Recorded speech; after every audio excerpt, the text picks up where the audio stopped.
Bonjour à tous, je vous retrouve aujourd'hui pour mon bilan du mois de mai.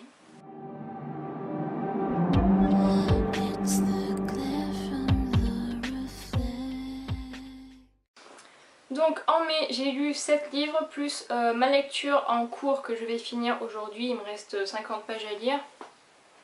Et donc vous aurez sûrement vu ma précédente vidéo qui est sortie jeudi et qui était sur le week-end à 1000, donc voilà. Pour le week-end à 1000, donc je vous mets ma palle là, et en plus je ferai un bilan à part comme j'avais fait pour le French Readathon. Donc j'ai commencé le mois de mai avec une lecture en cours, donc j'étais en train de lire Sauver sa peau de Lisa Gardner, voilà. J'ai beaucoup aimé, j'ai surtout accroché avec l'enquêteur principal qui s'appelle Bobby Dodge, je crois, enfin Bobby quoi, pour les intimes. Je sais pas, c'est un personnage comme ça qui fait que j'aime beaucoup. C'est pas vraiment la même team que Charcot ou que Joshua dans la trilogie du mal de Chatham. Mais je sais pas, il m'a bien plu et j'ai bien rigolé. Et donc voilà, c'est un nouvel enquêteur que j'aime beaucoup. Bref, à part ça, sinon l'histoire est très sympa. Donc en fait on suit Annabelle qui en fait durant toute son enfance s'est cachée, donc a déménagé avec sa famille de pays en pays dans les États-Unis, a changé d'identité à chaque fois, sans vraiment qu'on lui explique pourquoi en fait. Donc on la retrouve de nos jours, donc ses parents sont morts sans lui avoir vraiment expliqué voilà, tout ce qui s'est passé pendant son enfance. Et en parallèle, on découvre, je sais pas si, on découvre en fait une espèce de grotte souterraine, la propriété d'un ancien hôpital psychiatrique où des petites filles sont momifiées entre guillemets. Donc voilà, c'est pas vraiment gore, il n'y a pas vraiment de truc gore, c'est plus sur l'enquête et savoir pourquoi Annabelle a été trimballée comme ça de pays en pays. Voilà, j'ai bien aimé, c'était super sympa. Je pense que du coup je vais continuer avec cet auteur et surtout je vais continuer avec cet inspecteur parce que en fait la série où cet inspecteur, donc Bobby, évolue, c'est la série d'Edé Warren, donc qui est sa chef entre guillemets. Donc là en fait c'est le tome 2, sauf que le tome 1 n'a pas été traduit en français. Voilà, pourquoi je n'en sais rien. Donc apparemment ils sont sortis ensemble dans le tome 1, ça s'est un peu mal passé, bref, donc là ils se retrouvent mais c'est un peu tendu. Et donc après il y a 3 tomes suivants je pense. Donc je vais essayer de les lire aussi parce que du coup si Bobby est là dans les 3, je serais contente de le retrouver.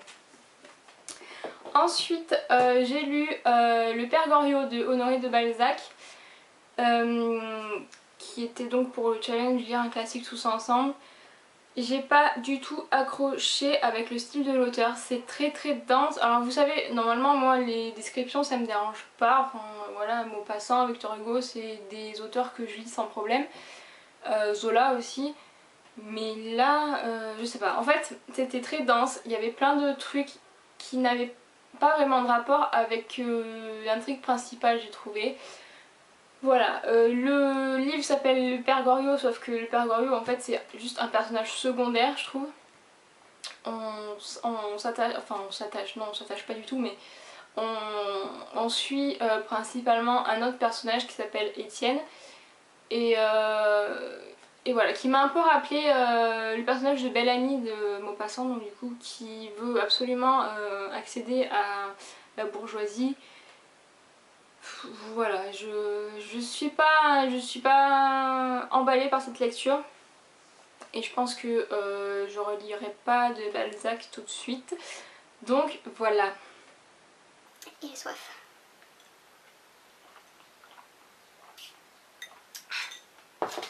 Ensuite, j'ai lu Fenêtre sur crime de Linwood Barclay que j'avais reçu pour la masse critique Babelio spécial Linwood Barclay donc. Que dire de ce livre donc je sais pas si je l'avais dit la dernière fois que je vous l'avais présenté dans une pile à lire du mois sans doute, ou dans les acquisitions, je ne sais plus, que en fait ça traitait de Thomas qui est un... Ils disent schizophrène, oui, schizophrène, mais il y a autre chose autour quand même, il n'y a pas que la schizophrénie. C'est un personnage à part, donc moi c'était surtout pour lui que j'avais repéré le livre et que j'avais sélectionné. Lilou Barclay, j'avais déjà lu un livre qui était Ne la quitte pas des yeux, je crois. Et bon, je l'avais lu assez vite, j'avais bien aimé, mais sans plus. Enfin, ça m'avait pas captivé non plus, et donc du coup j'avais été un peu déçue parce que cet auteur, j'en entends beaucoup parler en bien, et donc du coup je pense que j'en attendais trop, et voilà, j'avais pas été captivée autant que je l'avais pensé. Bref, on s'en fout. Et là, bah en fait c'est pareil, c'est-à-dire que je l'ai lu vite, je l'ai lu très très vite, ça se lit tout seul, mais voilà, il n'y a rien de transcendant non plus. En fait, il y a deux sortes d'enquêtes en parallèle, puisque en fait, on va suivre l'intrigue qui est dans le synopsis, donc l'histoire de Thomas qui voit sur son site internet une scène de crime. Voilà, et d'un autre côté, donc Thomas et son frère Ray ont perdu leur père dans un accident de... J'allais dire dans un accident de tondeuse, mais c'est assez bizarre comme expression, mais pourtant c'est ça. Bref, on s'en fout. Il est mort il y a pas longtemps et du coup il y a un petit mystère autour de ça aussi. Donc moi j'aimais beaucoup ce mystère là, bizarrement, malheureusement on s'attarde pas beaucoup là-dessus. J'avais plus ou moins deviné le pourquoi du comment, même si j'avais pas le vrai coupable, mais enfin bon bref. Voilà, l'intrigue principale donc sur la scène de crime, elle, elle est sympa mais c'est-à-dire que ça part un peu trop dans la politique. On est beaucoup dans les complots politiques et la mafia, tout ça. Ça m'a pas vraiment enchantée de partir là-dessus parce que moi tout ce qui est problème politique, ça m'intéresse pas tant que ça. Bref, c'était une bonne lecture mais sans plus quoi. Ensuite, j'ai enchaîné avec L'Enchanteur de Barjavel qui était une lecture commune avec les Fêlés DLC. Barjavel, j'ai toujours été agréablement surprise avec ce que j'ai lu de lui. Là je suis un peu plus mitigée parce que donc du coup c'est une réécriture de la légende arthurienne. Mais c'est très très travaillé, c'est très dense comme récit et j'ai raté j'ai raté pas mal de trucs je pense. Donc l'auteur rajoute sa petite touche personnelle dans la légende arthurienne puisqu'il va se moquer de la religion entre autres, du mythe d'Adam et Ève. Et j'ai senti les touches d'humour mais je les ai pas toutes comprises je pense. Et donc voilà, c'est pour ça que je reste mitigée parce que à mon avis pour lire L'Enchanteur et donc pour vraiment apprécier la lecture de ce livre, il faut avoir une certaine base déjà sur la légende arthurienne pour ne pas s'attarder sur des petits détails qui font que l'histoire devient compliquée par rapport aux personnages parce qu'il y a de nombreux personnages, il y en a certains qui changent de nom, etc. Donc pour pas buter là-dessus et vraiment lire ce que Barjavel a voulu faire passer, il faut vraiment avoir une certaine base et que moi je n'ai pas. Concrètement je le sais mais voilà. Donc voilà, je reste mitigée sur ce livre. Ensuite j'ai lu Innocenti de Éric Descamps. J'ai adoré ce livre, c'est-à-dire que voilà déjà le synopsis, imaginez qu'un fléau aussi horrifique qu'Ebola sévisse en plein Paris, imaginez qu'il choisisse ses victimes. Voilà, je veux dire, c'est tout ce qu'il me faut moi. Donc surtout qu'en plus dans le résumé on parle de femmes enceintes. Donc voilà, comment vous dire que moi les femmes enceintes c'est un truc j'adore. Enfin c'est à dire que c'est un sujet un peu tabou j'ai l'impression dans les policiers parce que du coup c'est s'attaquer à des femmes enceintes comme s'attaquer à des enfants c'est gore et tous les auteurs osent pas et voilà moi je trouve que c'est un sujet quand même, je veux dire voilà ça reste une fiction c'est pas non plus et moi j'aime beaucoup quand donc ça traite de femmes enceintes et c'est très rare, franchement j'en ai pas eu beaucoup. Donc voilà, j'étais très contente de retourner là-dedans. L'intrigue est super bien menée. Moi j'ai rien compris du début à la fin, c'est-à-dire qu'à la fin je me suis dit d'accord, ok, bon ben voilà. Je m'imaginais pas du tout ça. Franchement je suis très très surprise et et je suis très très contente d'avoir découvert ce livre. Voilà. Je peux pas trop vous en dire en fait parce que du coup il y a beaucoup de choses. Pour une fois le synopsis est très très vague et donc du coup on s'attend à tout et à rien en même temps, et si je commence à vous raconter l'histoire je vais vous spoiler forcément et j'ai pas envie parce que voilà, c'est pas le but non plus. Donc du coup voilà, lisez-le pour voir vraiment pourquoi je suis dans un état comme ça. Et voilà, franchement lisez-le, il est très très bien. Ensuite, j'ai lu 2 emprunts. Donc j'ai lu Kinder Zimmer pour le book club de Livre Addict, donc écrit par Valentine Gobi. C'est un livre assez court, assez dur aussi par rapport au sujet. Donc les Kinder Zimmer qui sont des nurseries dans les camps de concentration. Donc là on va se concentrer sur le camp de Ravensbrück. J'ai eu beaucoup de mal à rentrer dans l'histoire à cause du style, et donc on en a parlé pendant le book club sur Livre Addict, et tous les membres qui ont participé à ce book club se rejoignent sur le fait que le style est quand même très compliqué, c'est des phrases courtes, c'est très haché comme style, ça passe du coq à l'âne, c'est assez compliqué à se mettre dedans. Après je peux comprendre que l'auteur ait décidé d'écrire comme ça parce que ça montre la difficulté de l'époque, la difficulté de raconter des choses aussi horribles et voilà, de raconter quelque chose qu'on a vécu à des gens qui imaginent même pas ce qui s'est passé quoi. Donc je suis d'accord que le style est cohérent avec l'histoire, mais c'est vrai qu'au départ c'est très très compliqué de rentrer dedans. À côté de ça, l'histoire est très bien écrite. C'est pas aussi romancé que tous les romans que j'ai pu lire déjà sur le thème. C'est beaucoup plus écrit comme une biographie, d'ailleurs c'est comme ça que Valentine Gobi instaure son histoire dans le roman. C'est-à-dire que dans le prologue on suit Suzanne qui est dans une classe et qui raconte donc son expérience.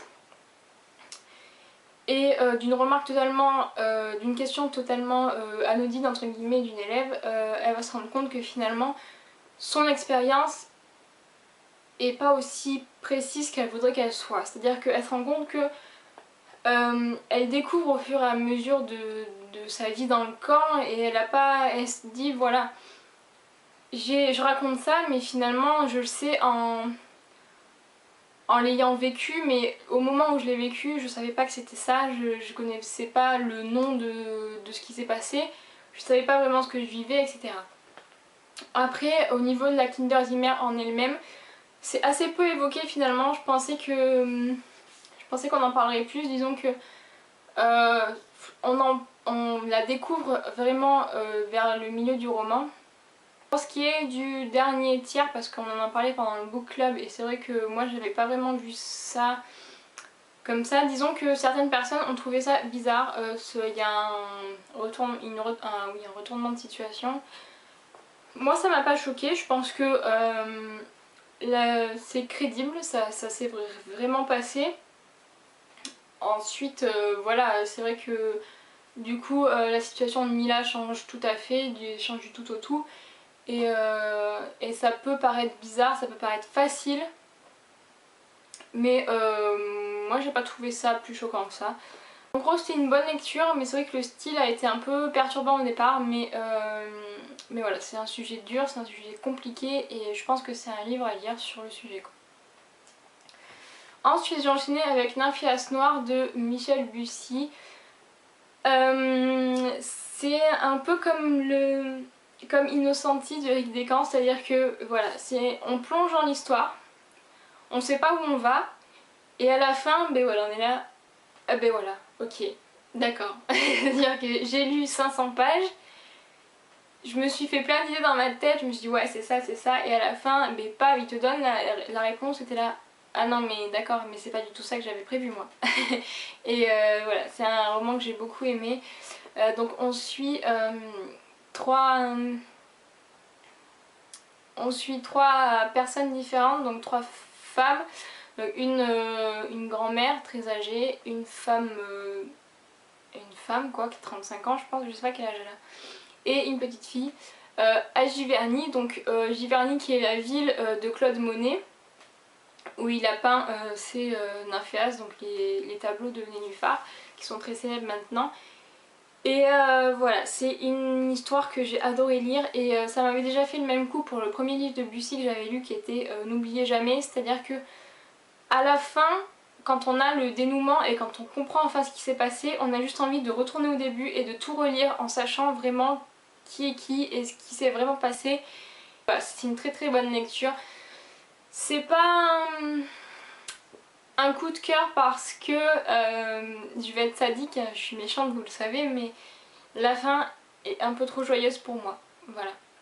C'est... En même temps je pense que si la fin avait été différente, avait été comme je l'avais voulu vraiment, j'aurais été contente, ça aurait été le coup de cœur, mais en même temps j'aurais été triste pour les personnages.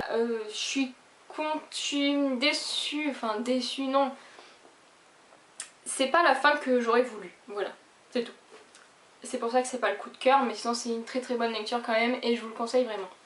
Et du coup j'ai très très envie de continuer à découvrir Michel Bussy parce que je me dis si tous ces romans sont comme ça, elles sont travaillées comme ça et ça doit être juste génial quoi.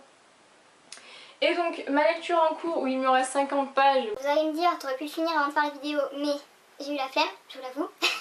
Voilà, donc je vais le finir juste après. Il s'agit de le premier tome de Origine, donc le château des millions d'années de, attention, Stéphane Przybylski. Je ne sais pas du tout comment ça se prononce. Donc, si vous le voyez sur la couverture, il y a la croix gammée, donc fatalement c'était pour moi. Je vous ai pas dit, mais c'était une mascotte Babelio aussi, que j'ai reçue. Donc ça parle du nazisme. Franchement, c'était pas du tout ce à quoi je m'attendais. C'est-à-dire que je savais qu'on allait parler du nazisme, qu'en fait le personnage principal qui s'appelle Saxhauser, il va faire une découverte dans une grotte. Voilà, je m'attendais pas du tout à ce que je viens de lire en fait. C'est très très documenté. D'ailleurs à la fin on a un lexique, on a une espèce de biographie avec des dates importantes. On a aussi des plans, je sais pas si... On a des plans de Bagdad, etc. Enfin voilà, c'est très très documenté. Le style... Alors j'ai eu beaucoup de mal aussi à rentrer dans l'histoire parce que les premiers chapitres, la première partie, on dirait presque un récit historique. Il y a des dates, il y a des lieux, il y a un contexte politique et géopolitique qui est nécessaire je pense mais qui est très très condensé et voilà, moi vous savez que l'historique et la politique c'est pas trop mon truc, enfin là c'est une période que j'aime donc du coup je me suis dit je vais quand même continuer. Finalement au début de la deuxième partie ça commence à se décanter un peu, on suit plus les personnages et on suit plus la découverte que Saxhauser a fait. Voilà, je suis donc à 50 pages de la fin. On a fait la découverte avec le personnage principal, mais on n'en sait pas plus en fait. C'est-à-dire que on suit comment il a découvert ça, et là on est sur l'acheminement de l'Irak vers l'Allemagne, donc pour que Hitler découvre ce qu'ils ont trouvé. Et je pense que ça va finir là-dessus, donc en fait c'est une tétralogie. Je lirai les tomes suivants parce que j'ai vraiment envie de voir ce qu'ils ont vraiment découvert. Je vois vers quoi ça se tourne, ça me plaît moyennement, mais je me dis si c'est bien, si c'est bien écrit, je pense que ça peut quand même me plaire. Donc voilà, j'essaierai de lire les prochains tomes. Je pense pas que je lirai tout de suite parce que retomber dans un récit aussi dense comme ça, je pense qu'on va faire une petite pause déjà. Et on va lire des trucs un peu plus faciles. Mais voilà, en tout cas c'est une très bonne lecture, je sais pas trop comment ça va se finir sur ce premier tome, mais je suis déjà contente de l'avoir lu. Et j'avais un peu une idée négative sur le début, finalement ça s'est très bien passé et voilà, je suis contente d'avoir découvert ce livre. Et donc juste après, donc là je vais le finir en début d'après-midi je pense, et donc ce soir j'attaquerai Vertige de Franck Tillier. Voilà. Dites-moi si vous avez lu des livres que je vous ai présentés, si vous voulez les lire, etc. Dites-moi ce que vous avez lu aussi. Et puis voilà, je vous dis à très vite.